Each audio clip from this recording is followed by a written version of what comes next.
Hello everyone, कैसे हैं आप सभी और कैसे चल रही है आप सभी की तैयारी।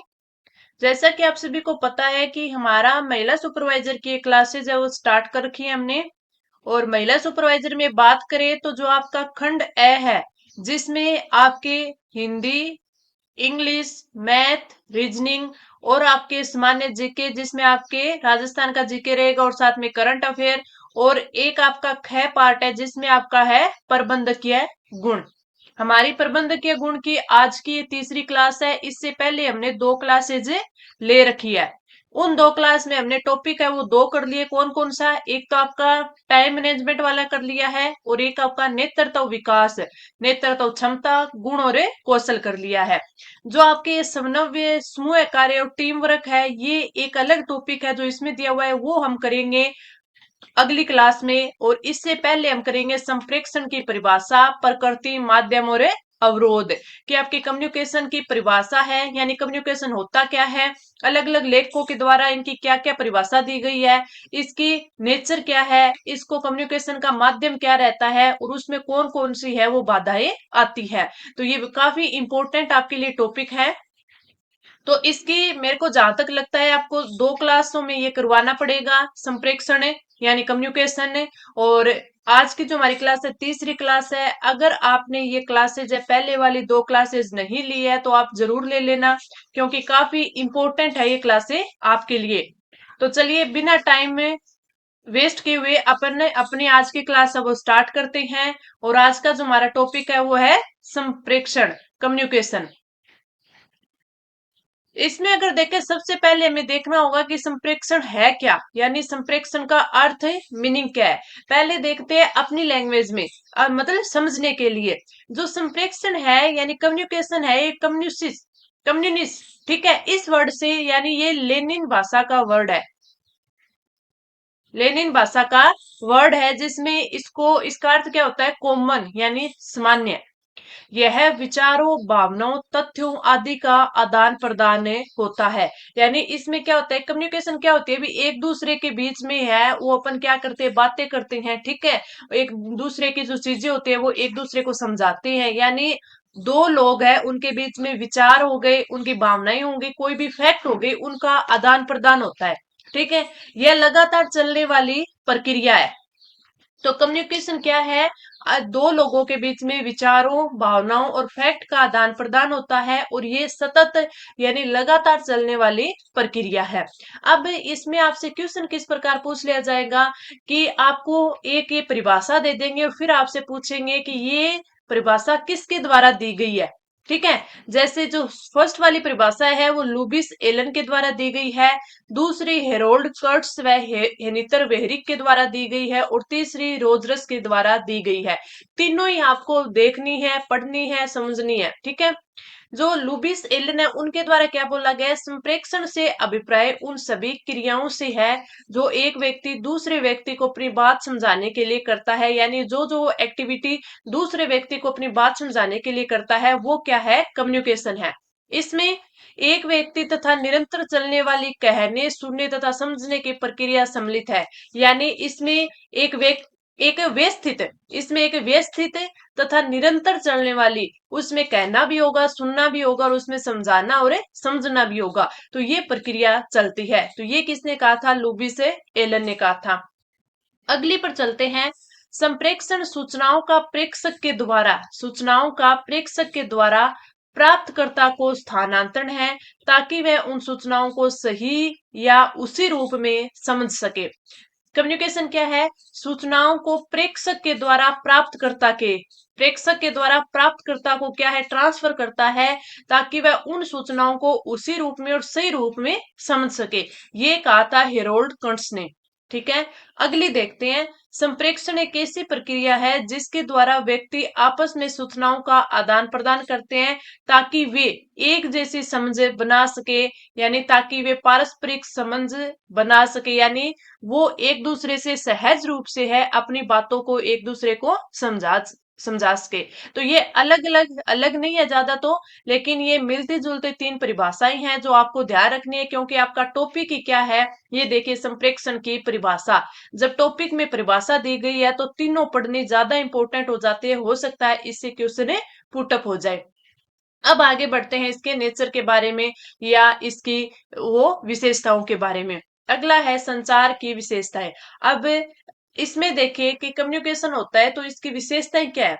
विशेषता ये है कि जब एक जो व्यक्ति है वो तो किसके साथ करे, खुद के साथ तो हो नहीं सकती, ठीक है। तो कम से कम दो लोगों की आवश्यकता होती है। दो लोगों की क्या होती है, आवश्यकता होती है। वो एक दूसरे के साथ है, वो क्या अपनी बातों को शेयर कर सकते हैं, एक दूसरे को समझा सकते हैं। तो कम से कम दो लोगों की आवश्यकता होगी।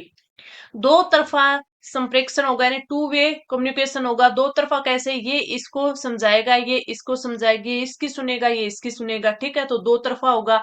ये व्यापक होता है। व्यापक देखिए, ये हर स्तर में होता है, उच्च भी होता है, मध्यम भी होता है, निम्न भी होता है, साथ में सभी विभागों में भी होता है, ठीक है। और ये एक चलने वाली सतत प्रक्रिया है।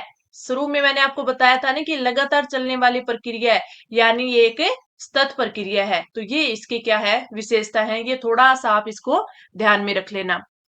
आगे बढ़ते हैं। अगला क्या है, अगला है संप्रेषण का महत्व क्या है, इसकी इंपोर्टेंस क्या है।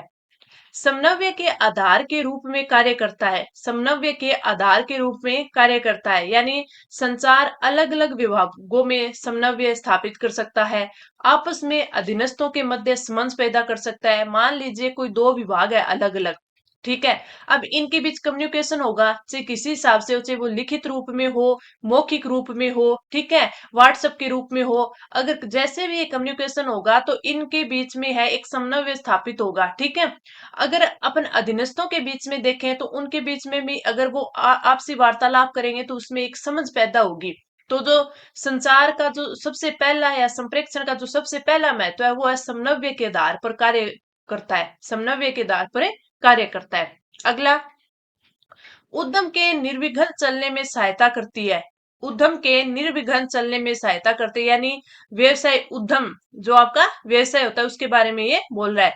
व्यवसाय को किसी भी कठिन परिस्थिति से उबारने हेतु संचार आवश्यक है। कोई भी आप अगर व्यवसाय करते हो तो उसके लिए इंपॉर्टेंट है संचार करना, इंपॉर्टेंट है इसके लिए कम्युनिकेशन। किस प्रकार है, आप मानिए अगर आपको व्यापार करना है तो आपका प्रचार भी करना होगा, प्रसार भी करना होगा, ठीक है। उसके लिए संचार की ज्यादा जरूरत होगी। क्यों, क्योंकि आपने क्या प्रोडक्ट बनाया है ये दूसरों को बताना होगा, किस प्रकार है, उसके क्या क्या इंपॉर्टेंट्स है, क्या उसकी विशेषताएं हैं। तो ये संचार के साथ ही आपके संभव हो पाएगा। तो व्यवसाय को किसी भी कठिन परिस्थिति से उबारने हेतु संचार आवश्यक है। अगला, निर्णय लेने की क्षमता के आधार के रूप में कार्य करती है। संचार एक आधार प्रदान करता है। कोई भी चीज का निर्णय लेता है तो वो एक दूसरे के साथ कम्युनिकेशन करेगा तो एक निर्णय लेने के लिए निर्णय लेने की क्षमता उसकी बढ़ पाएगी, यानी संचार एक उसको आधार बेस प्रदान करेगा।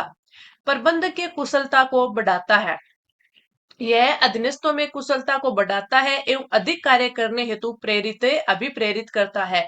यानी एक प्रबंधक है वो अपनी अधीनस्थों से क्या कर रहा है, वार्ता कर रहा है, ठीक है। उनको कोई आदेश दे रहा है या फिर जो अधीनस्थ है उनको कोई अपना लेखा जोखा या फिर क्या बाधाएं आ रही है उनसे रूबरू करवा रही है। तो वो क्या है, उन बीच में एक संचार ही होता है, उनके बीच में है वो संप्रेषण ही हो रहा है ना। तो वो एक प्रबंधकीय जो उनकी कला है उसको कुशल बना रहा है। तो प्रबंधकीय कुशलता को बढ़ाता है संचार।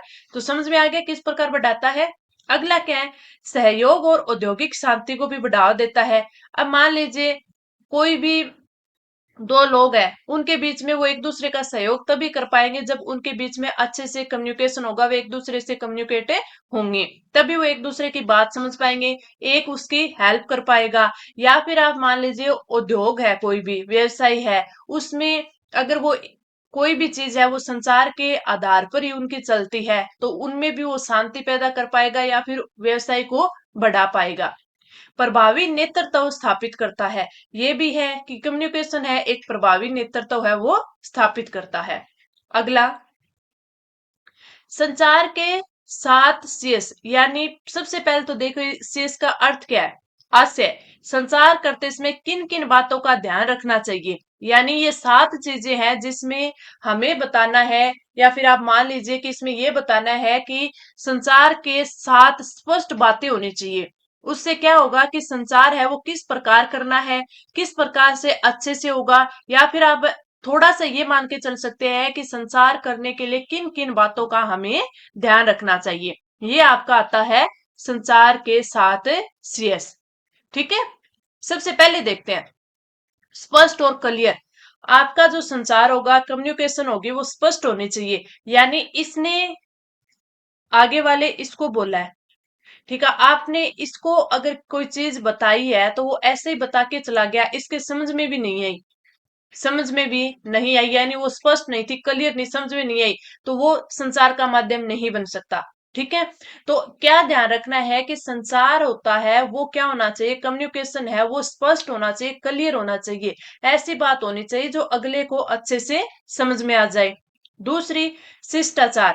यानी अगर एक दूसरे के साथ है वो हम कम्युनिकेशन कर रहे हैं तो वो क्या होती है, सम्मान पूर्ण होनी चाहिए, यानी हमें अगले का सम्मान करना चाहिए। ठीक है, आदर भाव से उसके साथ है वो वार्तालाप करनी चाहिए, या जो हमारा संसार है वो करना चाहिए। ठीक है, तो यानी उसमें क्या होना चाहिए, शिष्टाचार होना चाहिए। दूसरी बात, तीसरी क्या है, पूर्णता होनी चाहिए। इस बंदे ने इसको कुछ बताया, ठीक है, आधी अधूरी बात बता दी, आधी अधूरी बात बता दी, इसको अधूरी पता चली। ठीक है, तो वो ना तो इसके लिए कोई समझ बना पाएगा, ना ही वो उसका यूज ले पाएगा। तो कोई भी चीज होगी तो वो कंप्लीट होनी चाहिए, यानी संचार पूर्ण होना चाहिए, जिससे पूरी उसके बारे में है वो समझे बना पाए। ठीक है, पूरी समझे बना पाए, या फिर उसको पूरी बात है वो समझे आ जाए, पूरी बात है वो समझ आ जाए, ये चीजें ध्यान रखना। तो सबसे पहले है कोई भी संचार है वो क्या होना चाहिए, स्पष्ट होना चाहिए, क्लियर होना चाहिए, उसमें सम्मान आदर भाव होना चाहिए, वो एक कंप्लीट होना चाहिए, आधा अधूरा नहीं होना चाहिए। अगला है प्रतिफल। जो लोगों से प्रभावी एवं कुशल संचार की उम्मीद करते हैं वैसा ही संचार स्वयं भी करना चाहिए। मान लीजिए इसने इसके साथ है वो एक स्पष्ट क्लियर और शिष्टाचार वाला है, यानी पूर्णता के साथ है वो संचार किया, तो ये इससे उम्मीद भी करेगा ना कि ये इसके साथ भी ऐसा ही करे। यानी प्रतिफल का भी तो ये सोचेगा ना कि हाँ मैंने उसके साथ है एक प्रभावी और एक कुशल रूप से संचार किया है, तो मैं उम्मीद करता हूं कि ये भी ऐसा ही करेगा। तो वो होता है प्रतिफल। पांचवी बात क्या होती है, संक्षिप्ति। यानी कोई भी चीज है, अगर हम एक दूसरे को समझा रहे हैं, एक दूसरे के साथ संचार करते हैं, तो वो संक्षिप्त रूप में होना चाहिए। यानी उसका क्या होता है कि कोई भी बड़ी चीज है उसको हम छोटे से संक्षिप्त रूप में लिखते हैं ना, ताकि उसका सार है वो बिल्कुल अच्छे से समझ में आ जाए। ठीक है, और वो पूरा का पूरा बताना भी ना पड़े। तो संचार संक्षिप्त होना चाहिए, जिससे पूरी बातों का सार होता है, जिसमें पूरी बातों का सार होता है। स्थूलता, यानी संचार है वो स्टिक होना चाहिए, तर्क युक्त होना चाहिए, और पूर्ण यानी अर्थ सहित होना चाहिए। ठीक है, आधा अधूरा नहीं होना चाहिए, ना ही कोई ये नहीं है कि वो एक तो उसका कोई सेंस ही ना निकले, उसका कोई तर्क ही ना निकले, और पूरा का पूरा वो अर्थ के साथ होना चाहिए, यानी वो अर्थहीन नहीं होना चाहिए। और जो लास्ट है वो सातवां है, वो है कि वो करेक्ट होना चाहिए, सही होना चाहिए। तो ये थी आपके संचार करते समय 7 बातें जो आपको ध्यान रखनी है कि इसमें क्या क्या होता है। अगला, संप्रेषण प्रक्रिया के तत्व एलिमिनेट कौन से हैं, एलिमेंट कौन से हैं। सबसे पहला तो होता है प्रेषक यानी सेंडर। यह संचार का स्रोत है, यह वह व्यक्ति होता है जो संदेश को भेजता है, यानी कहीं से स्टार्ट होगा तभी तो आगे किसी को प्राप्त होगा। तो इसके लिए हमें सबसे पहले क्या चाहिएगा, सेंडर चाहिएगा। ठीक है, अगला है संदेश, मैसेज। यानी जो सेंडर है उसके पास कुछ तो मैसेज होना चाहिए जो अगले को प्रेषित करेगा। तो यह सूचना की विषय वस्तु है जो वह प्राप्तकर्ता को देना चाहता है। यह आदेश भी हो सकता है, निवेदन भी हो सकता है, कोई भी समाचार भी हो सकता है, कोई नोटिस आदि भी हो सकता है। तो इन चीजों को आपको ध्यान रखना है। आई होप आपको क्लास अच्छे से समझ आ रही है। अगर आपको कोई भी डाउट होता है, कोई भी आपकी क्वेरी होती है, तो आप तुरंत पूछ सकते हैं नीचे कमेंट करके। चलिए आगे देखते हैं कि जो संप्रेषण की प्रक्रिया के जो एलिमेंट है उसमें सबसे पहला तो हो गया सेंडर। ठीक है, दूसरा उसके पास कोई मैसेज होना चाहिए, मैसेज में है कोई भी आपका ऑर्डर हो सकता है, कोई भी निवेदन हो सकता है, कोई भी समाचार या फिर कोई नोटिस हो सकता है। अगला है संदेश बंधता यानी इन कोडिंग।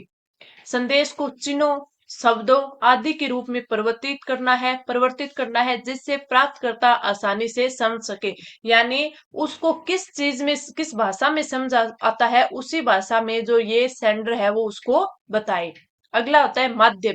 माध्यम में क्या है? इसके द्वारा संदेश को भेजा जाता है, या लिखित भी हो सकता है, मौखिक भी हो सकता है, और व्हाट्सएप भी हो सकता है। यानी आप उसको लिखित में दे रही हैं, आप उसको सीधा बोलकर बता रहे हैं, या फिर आप उसको कुछ व्हाट्सएप कर रही हैं, तो ये माध्यम है, ये कोई भी हो सकता है इन तीनों में से। तो इसमें चार तत्व ये हो गए, अच्छे से समझ लेना, कोई भी डाउट हो तो आप पूछ सकते हैं। और एक क्लास को शुरू से लेके लास्ट तक देखोगे तभी आपको समझ आ पाएगा, वरना ये नहीं है कि बीच बीच में कर लोगे तो आगे वाला भी चला जाएगा, पीछे वाला भी चला जाएगा और आपको समझ में भी नहीं आएगा। अगला है संदेश वाचन, डिकोडिंग। संदेश को भेजा है उसे उसी ढंग से समझना, उसे उसी ढंग से समझना क्या होता है? डिकोडिंग होती है। ठीक है, यानी इन्होंने इनकोडिंग की है तो वो डिकोडिंग से ही इसको समझ पाएगा।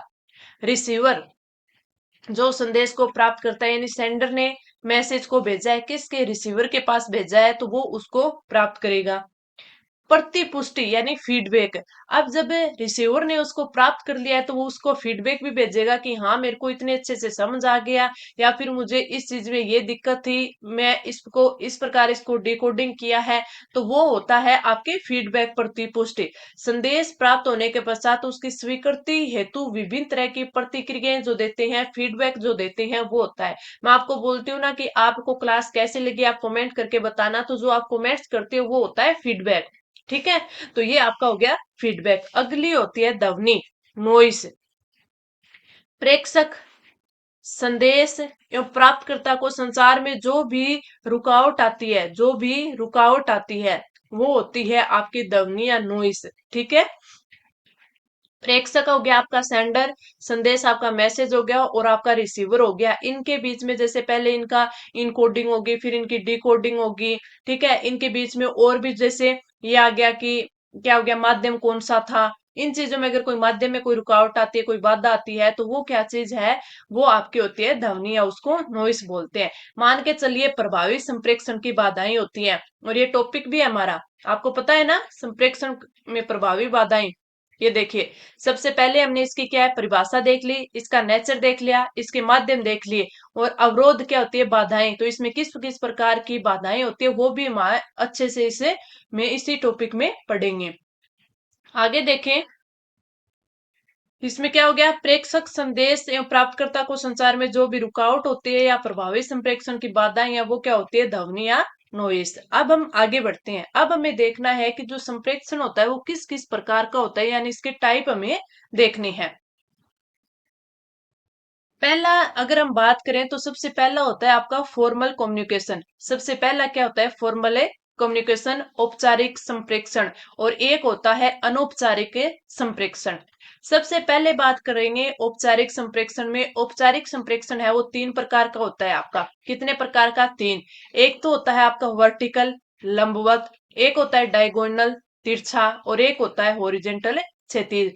तीन टाइप का होता है। इसमें अगर हम लंबवत वर्टिकल की बात करें तो इसमें भी एक तो डाउनवर्ड और एक अपवर्ड, यानी ऊपर से नीचे की ओर और नीचे से ऊपर की ओर, दो प्रकार के इसमें होते हैं। इनकी पूरी अच्छे से हम डिटेल पढ़ेंगे कि कौन सा लंबवत है, कौन सा आपका तिरछा है, कौन सा आपका क्षैतिज है, ऊपर से नीचे की ओर कौन सा होता है उसका एक दो एग्जाम्पल भी देखेंगे, नीचे से ऊपर की ओर कौन सा होता है उसके भी हमें एग्जाम्पल देखेंगे। क्यों? क्योंकि इसमें आपको एग्जाम्पल के रूप में ये क्वेश्चन है पूछा जाता है। आपसे पूछ लेगा कि अधीनस्थ से अधिकारी के रूप में, अधीनस्थ से अधिकारिक में जो संप्रेषण होता है वो होता है कौन सा संप्रेषण होता है, ये आपसे पूछा जा सकता है। या फिर आपसे पूछ लेंगे, कोई एग्जाम्पल दे पूछ लेंगे, ये पूछ लेंगे कि इनमें कौन सा औपचारिक संप्रेषण है या फिर अनौपचारिक संप्रेषण है। यह पूछा जा सकता है कि निम्न में से कौन से संप्रेषण नहीं है। ठीक है, उसमें लंबवत दे देंगे, तिरछा दे देंगे, आपके हॉरिजेंटल दे देंगे, तीसरा एक और कोई ऑप्शन दे देंगे, चौथा, जो कि आपको करना होगा कि ये नहीं है। या फिर आपको ऑप्शन में दे देंगे कि इनमें से है वो कौन सा है, वो संप्रेषण है वो औपचारिक नहीं है, या फिर औपचारिक है, या फिर अनौपचारिक है, या फिर अनौपचारिक नहीं है। तो इस प्रकार क्वेश्चन से आपसे पूछे जाते हैं। तो चलिए इसमें हमें डिटेल से एक एक करके देखते हैं। सबसे पहले हमारा फॉर्मल कम्युनिकेशन क्या होता है, इसकी बात करें तो यह आधिकारिक संप्रेषण संगठन में पहले से तैयार संगठन संरचना अनुसार आपस में बनाए गए कर्मचारियों के मध्य होता है। ये मौखिक भी हो सकता है, लिखित भी हो सकता है। लिखित संदेश को भविष्य में आपके रेफरेंस यानी संदर्भ के रूप में प्रयोग में लाया जाता है। तो आपको पता चल गया औपचारिक क्या होता है, जिसका आप मान के चलिए कि जिसका कोई आप ये चलिए कि उसका कोई हमें रेफरेंस दे सकते हैं, वो होता है औपचारिक। यानी जिस चीज को हम देख सकते हैं कि हाँ ये चीज है, ठीक है, तो वो होता है औपचारिक। तो औपचारिक में क्या है कि संगठन में पहले से तैयार संगठन संरचना के अनुसार आपस में जो बनाए गए कर्मचारी हैं उनके मध्य होता है। ये आपके मौखिक हो सकता है, लिखित हो सकता है, और बाद में कभी भी हम भविष्य में इन फ्यूचर इसका क्या है रेफरेंस भी दे सकते हैं। तो ये चीज भी आप ध्यान रखना। अब इसका पार्ट आता है सबसे पहले वर्टिकल। तो वर्टिकल क्या होता है, वर्टिकल में दो बताए थे मैंने आपको। एक तो बताया था नीचे से नीचे की ओर, डाउनवर्ड नीचे की ओर। नीचे की ओर से क्या होगा, अर्थ क्या होगा कि संप्रेक्षण है वो ऊपर से नीचे की ओर हो रहा है, ऊपर से नीचे की ओर हो रहा है। यानी जो उच्च अधिकारी होगा, उच्च अधिकारी होगा उससे निम्न अधिकारी के बीच में, निम्न अधिकारी के बीच में संप्रेक्षण होगा, वो होगा आपका ऊपर से नीचे की ओर या फिर आपका डाउनवर्ड यानी नीचे की ओर। ठीक है, इसमें क्या क्या उद्देश्य, क्या संप्रेक्षण होता है कि उच्च अधिकारी है उन्हें कोई ऑर्डर दे दे, आदेश दे दे, कोई नीतियां बनाने के लिए बोल दे, ठीक है, या फिर बोल दे कि हाँ इस प्रोजेक्ट के लिए आप ये रणनीति बनाइए, तो ये हो गया आपका नीचे की ओर। ठीक है, यानी उसमें क्या हो गया कि उच्च अधिकारी ने निम्न अधिकारी के बीच में होगा, उसने कोई भी आदेश दे दिया या फिर उसको बोल दिया कि इस चीजों के बारे में ये रणनीतियां बनाइए या फिर इस चीज के बारे में ये पॉलिसी बनाकर दीजिए। तो ये हो गया आपका नीचे की ओर। दूसरा आता है ऊपर की ओर। दूसरा आता है ऊपर की ओर अपवर्ड।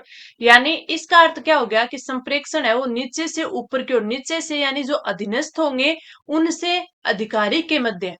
अधीनस्थ है, अधीनस्थ का अधिकारी के साथ, अधिकारी के साथ। ठीक है, उद्देश्य क्या हो गया कि अधीनस्थ है उनके बीच क्या क्या समस्याएं आ रही है उससे रूबरू अधिकारी को कराया जाएगा। कोई भी कार्य है उसका लेखा जोखा है ये किसको दिखाएंगे, अधिकारी को दिखाएंगे। कोई भी रिपोर्ट होगी वो सबमिट किसको करेंगे, अधिकारी को करेंगे। तो ये हो जाता है आपका संप्रेक्षण जो नीचे से ऊपर की ओर होता है, ऊपर की ओर अपवर्ड। ठीक है, तो दो प्रकार के हो गए, तो आपको याद रखना है वर्टिकल में दो प्रकार के होते हैं, दोनों मैंने बता दिए। एक तो उच्च अधिकारी से निम्न अधिकारी की ओर, या फिर मान लीजिए कि उच्च अधिकारी से अधीनस्थों के बीच, और दूसरा होता है अधीनस्थ से अधिकारी के बीच। ठीक है, तो आपसे ये भी एग्जाम्पल में पूछा जा सकता है कि ये कौन सा आपके संप्रेक्षण है। अब औपचारिक में पहला हमने लंबवत कर लिया, अब दूसरा आता है आपका हॉरिजेंटल। हॉरिजेंटल की बात करें, इसमें संप्रेक्षण एक स्तर पर कार्य करने वाले कर्मचारियों के मध्य होता है, यानी अपन बोलते हैं ना क्षैतिज होता है। ठीक है, तो क्षैतिज क्या हो गया, जो अधीनस्थ अधिकारी है, जो कर्मचारी अधीनस्थ है, उनका आपस में एक दूसरे के साथ, आपस में एक दूसरे के साथ क्या हो जाएगा, आपका संप्रेक्षण होगा वो हो जाएगा क्षैतिज या हॉरिजेंटल। अब आप मान के चलिए तीसरा आता है डायगोनल। उच्च विभाग से निम्न विभाग हो सकता है तथा अलग विभाग के कर्मचारियों के साथ संप्रेक्षण। अब एक ये विभाग है, एक ये विभाग है, इनका हो गया। ठीक है, या फिर उच्च विभाग से एक एक तो ये तो निम्न विभाग की ओर हो गया, एक क्या हो गया अलग विभाग की ओर हो गया। तो वो आता है आपके डायगोनल में। क्या होता है, डायगोनल में आता है जिसमें आप देख सकते हो कि उच्च विभाग से निम्न विभाग के साथ अगर उनके मध्य में संप्रेक्षण होगा, या फिर एक विभाग से दूसरे विभाग में होगा, तो ये विभागों से कर्मचारियों के मध्य ही होगा ना। तो उच्च विभाग से निम्न विभाग या अलग विभाग के जो कर्मचारी होंगे उनके साथ जो संप्रेक्षण होता है वो होता है आपका विकिरण संप्रेक्षण। तो औपचारिक संप्रेक्षण में कौन कौन से थे वो मैंने आपको अच्छे से इसको समझा दिया। अब आगे आता है आपका अनौपचारिक। अगला आता है अनौपचारिक संप्रेक्षण। मैंने बताया था ना कि दो होते हैं औपचारिक, औपचारिक में तीन पार्ट होंगे आपके। आपके कौन कौन सा होगा, वर्टिकल होगा, हॉरिजेंटल होगा और डायगोनल होगा। तीन हो गए आपके। वर्टिकल में भी दो पार्ट होते हैं वो भी मैंने आपको बता दिए। तो कोई भी अगर इनसे रिलेटेड एग्जाम्पल आएगा तो आप तुरंत समझ जाओगे। अगला देखते हैं। अगला है अनौपचारिक संप्रेक्षण इनफॉर्मल। व्यक्तियों एवं समूह के बीच होने वाले विचारों, सूचनाओं का आदान प्रदान जो आधिकारिक तौर पर नहीं होते उन्हें अनौपचारिक संप्रेषण कहा जाता है। या आप मान के चलिए कि इनका कोई डाटा नहीं होता। अब जो फॉर्मल होते हैं उनका तो डाटा होता है, लिखित में भी होता है, मौखिक में भी होता है। ठीक है। और इनको हम आगे इन फ्यूचर है वो रेफरेंस में भी रख सकते हैं। रेफरेंस में अपन कब रखते हैं, तभी रख पाते हैं जब उनका हमारे पास है कोई क्या हो, डाटा हो। कोई डाटा होगा तभी हम इनको है वो रेफरेंस के लिए रख पाएंगे। तो एक छोटी सी बात ये समझ लीजिए कि ये आधिकारिक होता है और ये आधिकारिक नहीं होता, यानी इसका आधिकारिक तौर पर कोई भी डाटा नहीं होता, वो होता है अनौपचारिक संप्रेषण। इस प्रकार के संप्रेषण को सामान्यतः अंगुरी लता संप्रेषण कहा जाता है। ये इंपॉर्टेंट आपसे पूछा जा सकता है, कौन सा संप्रेषण है वो अंगुरी अंगुरी लता संप्रेषण कहलाता है, तो अनौपचारिक संप्रेषण कहलाता है। इसको आप ध्यान रखना, इंपॉर्टेंट है, लगा लेना, पूछा जा सकता है। ठीक है। अब इसमें जो अनौपचारिक होंगे वो कौन कौन से होते हैं, जैसे कोई भी गपशप, किसी के साथ गोसिप करना हो गया। ठीक है। प्रत्येक व्यक्ति दूसरे के साथ अचयनित आधार पर संचार करता है। अब किसी के साथ मजाक मजाक में संचार कर लिया, ठीक है, गोसिप कर लिया एक दूसरे के साथ, उसका कोई भी डाटा नहीं रखा जाता ना, तो वो क्या हो गया, अनौपचारिक हो गया ना। अपन इसको कोई भी है वो रेफरेंस के रूप में ले सकते हैं। अब मैंने ऊपर बताया था औपचारिक में कि आपका कोई उच्च अधिकारी है, वो निम्न कर्मचारियों को कोई भी ऑर्डर देता है, कोई भी ऑर्डर देता है तो वो लिखित में देगा, तो उसका क्या होगा, डाटा होगा, उसका क्या होगा, डाटा होगा, यानी अपन ने इन फ्यूचर उसका रेफरेंस दे सकते हैं। ठीक है। या फिर उन्होंने कोई, जैसे इनकी हो गई अधीनस्थ से अधिकारी की तरफ हो गया, यानी ऊपर की ओर जो संचार होता है उसमें ये जो कर्मचारी है इसने कोई पॉलिसी बनाकर दी अधिकारी को, कोई भी चीज का लेखा जोखा दिया अधिकारी को, तो ये सारे के सारे आधिकारिक रूप से होते हैं, इनका डाटा बनता है। ठीक है। लिखित रूप में होते हैं, कहीं ना कहीं है वो इनका डाटा है वो रिकॉर्ड किया जाता है, तो वो आगे भी कभी काम में आ सकता है। ठीक है। लेकिन किसी के साथ गोसिप कर ली, अफवाह फैला दी, ठीक है, उसका कोई डाटा नहीं होता, यानी वो एक दूसरे के साथ अचयनित आधार पर बातें करे, संचार कर रही हैं, तो वो क्या हो गया, अनौपचारिक संप्रेषण हो गया। और देखिए इसमें अगला है समूह है या भीड़ भाड़। एक व्यक्ति केवल उन लोगों के साथ संचार करता है जिन पर वह भरोसा करता है, तो ये कौन सा आता है, ये आता है समूह या भीड़ भाड़ में। अगला इकहरी श्रृंखला, यानी प्रत्येक व्यक्ति एक क्रम में दूसरे के साथ संचार करता है, यानी इसने इसके साथ किया, इसने फिर अगले के साथ, इसने फिर अगले के साथ, फिर अगले के साथ, ये एक क्रम में हो गया, यानी प्रत्येक व्यक्ति एक क्रम में दूसरे के साथ संचार करता है। संभाव्यता नेटवर्क यानी प्रोबेबिलिटी नेटवर्क, व्यक्ति दूसरों के साथ बिना किसी उद्देश्य के सूचनाओं का आदान प्रदान करता है, वो आता है संभाव्यता नेटवर्क। तो ये आपके क्या हो गए, अनौपचारिक नेटवर्क हो गए। तो इनका थोड़ा सा आप ध्यान रखना, एक तो समझ में आ जाए आपके कि कौन सा नेटवर्क है वो किस प्रकार से है, यानी आप एक दूसरे से संपर्क है वो किस प्रकार इसमें हो रहा है। तो ये सारे आ गए आपके। अगर हम आगे बढ़े तो अगला क्या है, स्वतंत्र प्रवाह यानी फ्री फ्लो। प्रत्येक व्यक्ति अपने विचारों को स्वतंत्र रूप से एक दूसरे को आदान प्रदान करने में मुक्त है, यानी वो किसी के साथ कोई भी संचार है वो कर सकता है, वो आता है स्वतंत्र प्रवाह। अगला आता है विलोम फाइव, एक अधीनस्थ को अपने वरिष्ठों के साथ ही संवाद करने की अनुमति है, ये आपका विलोम में इसमें आता है। तो ये इंपॉर्टेंट है, ये थोड़ा सा ध्यान रख लेना। अब आपसे क्वेश्चन किस प्रकार पूछा जाएगा कि प्रत्येक व्यक्ति अपने विचारों को स्वतंत्र रूप से एक दूसरे को आदान प्रदान करने में मुक्त है, ये किस संसार में आता है, तो उनमें ऑप्शन दे देंगे, विलोम में, स्वतंत्र प्रवाह में, फिर और दे सकते हैं आपके किसमें, समूह भीड़ भाड़ में, इकहरी श्रृंखला में, संभावित नेटवर्क में। तो ये सारी चीजें आपसे पूछी जा सकती है, तो आप ये ध्यान रखना। ठीक है। अब आगे जो आपका होगा क्वेश्चन वो आपका क्या होगा कि कुछ लोकप्रिय संचार नेटवर्क है, कुछ लोकप्रिय संचार नेटवर्क है, तो ये आपके अगली क्लास में मैं आपको करवाऊंगी। और साथ में हमारा ये टॉपिक ये भी रह गया, कौन सा, संभव, इसमें जो आपकी अवरोधक बाधाएं हैं वो वाला, संप्रेषण की बाधाओं वाला, ठीक है। ये टॉपिक ही काफी इंपॉर्टेंट है, इससे भी क्वेश्चन है वो कई बार पुटअप होते हैं। तो ये जो क्लास है आपकी संप्रेक्षण की, ये आपकी दो क्लास होंगी, जो एक आज वाली, एक अगली कल वाली क्लास होगी, जिससे हमारा ये पूरा टॉपिक कवर हो जाएगा। उसके बाद हम आगे देखेंगे कि नेतृत्व विकास है, इसके आपको एमसीक्यू करवा दूं, या फिर आपको संप्रेक्षण के भी एमसीक्यू करवा दूं, ठीक है, या फिर अगला कोई और टॉपिक हमें करेंगे। तो क्लास कैसे लगी कमेंट करके जरूर बताना, अच्छी लगी तो लाइक करना, अपने दोस्तों के साथ शेयर करना, और अगर अभी तक चैनल को सब्सक्राइब नहीं किया तो सब्सक्राइब जरूर कर लेना। चलिए मिलते हैं इसके पार्ट 2 में, तब तक के लिए धन्यवाद।